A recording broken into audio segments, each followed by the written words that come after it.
Putain, mais t'as foutu mes affaires sur le trottoir. Tu vas te... T'as pas le droit. Si, parce que je veux que tu te casses ici. Arrête. Je vis ici. C'est ça. Je vis ici. Merde, c'est ma Ok, maison. voilà, du calme, Je du calme, possède du calme, cette maison. calme. Le petit... Non. Je te laisserai plus vivre ici. Du calme. T'as compris, Franny, dans tes rêves. Va te faire foutre. Regarde-toi. Bordel, tu fais pitié, ma pauvre. Faut vraiment que tu te fasses un putain d'inventaire moral.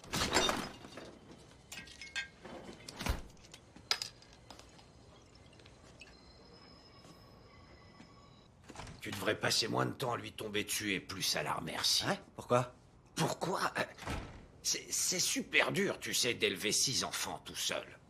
Pour offrir une vie meilleure à sa famille, Fiona Artune. Après son échec, elle a touché le fond. Sans nulle part où aller, Fiona espérait vivre avec son amie Veronica. Mais Veronica a refusé sa demande. Carlip lui avait demandé auparavant de ne pas aider Fiona. Il voulait que Fiona se relève par elle-même. Sans domicile, Fiona a commencé à boire et à se laisser aller. Même dans l'immeuble, elle ne trouvait pas une goutte d'eau. Assise dans la cage d'escalier, elle était complètement désespérée. Soudain, elle a découvert un magazine qui allait changer son destin. En regardant la couverture, elle s'est souvenue de son passé. Fiona n'a pas pu retenir ses larmes de douleur. À ce moment-là, elle a décidé de se ressaisir. Alors le lendemain, Fiona a officiellement commencé à arrêter de boire, et a réussi à trouver un nouveau travail. C'est ainsi qu'une chose très chanceuse s'est produite. Un jour ordinaire au travail, elle a rencontré son ancien partenaire d'investissement. C'est marrant, j'allais t'appeler.